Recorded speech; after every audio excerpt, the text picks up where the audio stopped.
కాదేది కబ్జాకు అనర్హం. మురుగునీరు పారే నాలాల నుంచి నడి రోడ్డును సైతం ఆక్రమించేస్తున్నారు కొందరు. అడిగేవారు లేరు అన్నట్టుగా చెలరైపోతున్నారు. అవును, హైదరాబాద్లో ఇప్పుడు ఫుట్పాత్లను సైతం దర్జాగా కబ్జా చేసేస్తున్నారు. పాదచారుల కోసం రోడ్లకు ఇరువైపులా ఉన్న ఫుట్పాత్ల విషయంలో అధికారులు సైతం చూసి చూడనట్టుగా వ్యవహరిస్తున్నారన్న విమర్శలు వ్యక్తమవుతున్నాయి. హైదరాబాద్ అంటేనే రణగుణ ధ్వనులు, నిత్యం లక్షల వాహనాల రాకపోకలు. ఏ రోడ్డు చూసినా ట్రాఫిక్ జామే. ఇరుకైన రోడ్లపై ప్రయాణం సహనానికి పరీక్షే. ఇక వర్షం పడితే వరదతో నిండిన రోడ్లపై ప్రయాణం ఒక రకంగా నరకమే. జనసమర్థంగా మారిన జంట నగరాల్లో పాదచారుల కోసం రోడ్లకు ఇరువైపులా ఫుట్పాత్లు నిర్మించారు. పేరుకే ఫుట్పాత్లు, కానీ అవి ఎక్కడా కనిపించవు. హైదరాబాద్లో కబ్జాదారుల చెరలో చిక్కి చెరువులు మాయమైనట్లు ఫుట్పాత్ల అడ్రస్లు కూడా గల్లంతవుతున్నాయి. హైదరాబాద్ రోడ్లపై రోజుకు సుమారు 80 లక్షల వాహనాలు తిరుగుతుంటాయి. ఇరుకైన రోడ్లపై ట్రాఫిక్ విపరీతంగా పెరిగిపోయింది. పాదచారులు రోడ్డుపై కాలు మోపే పరిస్థితి కనిపించదు. రద్దీగా ఉండే ప్రాంతాల్లో పాదచారుల కోసం ఏర్పాటు చేసిన ఫుట్పాత్లు బిజినెస్లకు అడ్డాలుగా మారిపోయాయి. ఇదిగో ఇది బేగం బజార్, హైదరాబాద్లోనే అత్యంత రద్దీ ప్రాంతం. ఇక్కడ రోడ్లున్నాయి, కానీ వ్యాపారుల ఆక్రమణలతో కనిపించకుండా పోయాయి. పాదచారులు సరిగ్గా అడుగు పెట్టలేనంతగా ఆక్రమించేశారు వ్యాపారులు. ఉదయం నుంచి అర్ధరాత్రి వరకు వ్యాపారం జరుగుతూ ఉంటుంది ఇక్కడ. స్ట్రీట్ వెండర్ల నుంచి దుకాణాల యజమానుల వరకు అందరూ కలిసి ఇక్కడి రోడ్ల మీదే వ్యాపారం చేస్తూ ఉండడంతో పాదచారులు నడిచే వీలు లేకుండా పోయింది. బేగం బజార్ ప్రతి దగ్గర ఇంతే ఫుట్పాత్ మొత్తం ఎంక్రోచ్ చేసి పెట్టినారు. ఎక్కడ ఫుట్పాత్ యూజ్ అయ్యలేదు, ఇంకోటి పార్కింగ్ చేసినారు. ఫుట్పాత్ దగ్గర పార్కింగ్ చేసినారు, ఇంకో ఫుట్పాత్ మొత్తం యూజ్ చేస్తున్నారు. అవి ఇవి సామాన్ పెట్టేసి వాళ్ళ గోదాంలో పెట్టుకోవాలి. అట్లా సామాన్లు ఏమైనా ఉంటే ఇంకో వీళ్ళు ఇక్కడ పెట్టేసి ఇంకో పార్కింగ్ ఇవన్నీ ఇక్కడ పెట్టేసి ఇబ్బంది. పబ్లిక్ రేకులతోటి కూడా నిర్మాణాలు చేస్తారు ఫుట్పాత్ల మీద. అది కూడా తక్షణమే తొలగించాలి. జిహెచ్ఎంసీ కమిషనర్ గారు కోరుకుంటున్నాం. మేము తక్షణమే ఏముంది పబ్లిక్ ఇబ్బంది కాకుండా చూడాలి. ఒక్క బేగం బజార్ అనే కాదు, Koti, Nampally, Charminar, Malakpet, Dilsukh Nagar, LB Nagar, Rajendra Nagar, Panjagutta, SR Nagar, KPHB, Miyapur, Secunderabad, Bowenpally, RTC X road, Nallakunta లాంటి ప్రాంతాల్లో ఫుట్పాత్లపై వ్యాపారులతో పాటు స్ట్రీట్ వెండర్లు ఆక్రమించే దుకాణాలు, తోపుడు బండ్లు ఏర్పాటు చేసుకుంటున్నారు. కొన్ని చోట్లయితే కాంక్రీటు నిర్మాణాలు, రేకుల షెడ్లు నిర్మిస్తున్నారు. తక్షణమే గవర్నమెంట్ జిహెచ్ఎంసీ అధికారులు యాక్షన్ తీసుకోవాలని కోరుకుంటున్నా.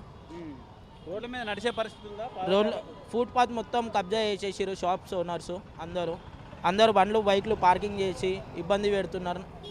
రోడ్లో బండ్లు వెళ్ళకుండా ఇబ్బంది అవుతుంది. పబ్లిక్ కూడా అక్కడనే రోడ్డు మీదనే నడుస్తున్నారు. ఫుట్పాత్లపై అడుగు పెట్టే వీలు లేకపోవడంతో పాదచారులు రోడ్లపై నడుస్తూ ప్రమాదాలకు గురవుతున్నారు. ప్రాణాలు సైతం కోల్పోతున్నారు. 2021 సంవత్సరంలోనే 3 పోలీస్ కమిషనరేట్ల పరిధిలో 150 మందికి పైగా పాదచారులు రోడ్డు ప్రమాదాల్లో ప్రాణాలు కోల్పోయారు. జిహెచ్ఎంసీ, హైడ్రా అధికారులు అప్పుడప్పుడు డ్రైవ్లు నిర్వహించడం తప్ప ఆక్రమణల విషయంలో పెద్దగా చర్యలు తీసుకోవడం లేదన్న విమర్శలు వినిపిస్తున్నాయి. అధికార యంత్రాంగం నిర్లక్ష్యం వల్లే ఫుట్పాత్లో ఆక్రమణలకు గురవుతున్నాయంటున్నారు forum for good governance president Padmanabha Reddy. ఏది ఏమైనా పేదవాళ్ళకేమో వాళ్లకు నోటికాడి బుక్క తీసుకోకుండా ఆల్టర్నేట్ చూపించడం, ఈ యొక్క కావాలని ఏదైతే ఫుట్పాత్లు ఆక్రమిస్తున్నారో వాళ్ళ మీద చట్ట ప్రకారం చర్యలు తీసుకోవాలా. ఫుట్పాత్లన్నీ క్లియర్గా ఉన్నప్పుడే పాదాచారులకు ఈజీగా ఉంటుంది. లేనట్టయితే ఫుట్పాత్ల మీద బిజినెస్ నడిస్తే వ్యక్తులేమో రోడ్ల మీద నడుస్తారు, ట్రాఫిక్ స్లో అవుతుంది, యాక్సిడెంట్స్ అవుతూ ఉంటాయి. సో ఇది ఒక సోషల్ ప్రాబ్లం కింద తయారవుతుంది. రోడ్లపై చిరు వ్యాపారులు బిజినెస్ చేసుకోవడానికి కేంద్ర ప్రభుత్వం 2020లో ఓ చట్టం తీసుకొచ్చింది. చిరు వ్యాపారుల ఉపాధి దెబ్బతినకుండా ప్రత్యామ్నాయంగా ఒక ప్రాంతంలో తోపుడు బండ్లు, స్టాండ్లు ఏర్పాటు చేసుకుని వ్యాపారం చేసుకునే వెసులుబాటు కల్పించాలి. కానీ జిహెచ్ఎంసీ అధికారులు చిరు వ్యాపారులను పట్టించుకోకపోవడంతో జంట నగరాల్లో ఎక్కడ పడితే అక్కడ ఫుట్పాత్లను ఆక్రమించేస్తున్నారు. డెఫినెట్లీ అలాంటి ఎన్క్రోచ్మెంట్స్ ఏముంది, మనం రెగ్యులర్గా తీస్తున్నాము. వాళ్ళకు కూడా కొంతమందికి అవేర్నెస్ కలిగించి ఇక్కడ పెట్టుకోవద్దని చెప్తున్నాము.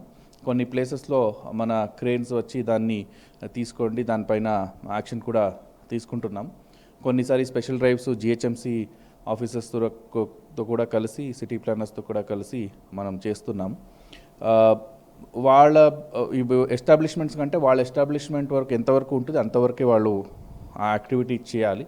దాని బయట కూడా కొంతమంది టేబుల్స్, చైర్స్ ఇవన్నీ పెడుతున్నారు, అది కరెక్ట్ కాదు. అదే కాకుండా స్ట్రీట్ వెండర్స్ ఎవరు ఉన్నారు, ఈ జోనింగ్ ఉంటుంది. ఎక్కడ స్ట్రీట్ వెండింగ్ యాక్టివిటీ అలో ఉంటుంది, దానికి జోనింగ్ ఉంటుంది, దానికి స్పెసిఫిక్ టైం ఉంటుంది. ఆ స్పెసిఫిక్ టైం ఆ స్పెసిఫిక్ జోన్లో వాళ్ళు చేసుకోవాలి. అది కాకుండా ఎక్కడ కావాలి అక్కడ స్ట్రీట్ వెండింగ్ యాక్టివిటీ చేసుకోవడానికి వీళ్ళు ఉండదు. సో వీళ్ళందరి పైన స్పెషల్ డ్రైవ్ తీసుకొని మనం యాక్షన్ తీసుకుంటాం. వ్యాపారాల కోసం ఫుట్పాత్లు ఆక్రమించేవారు కొందరైతే వాహనాలను పార్క్ చేసేవారు ఇంకొందరు.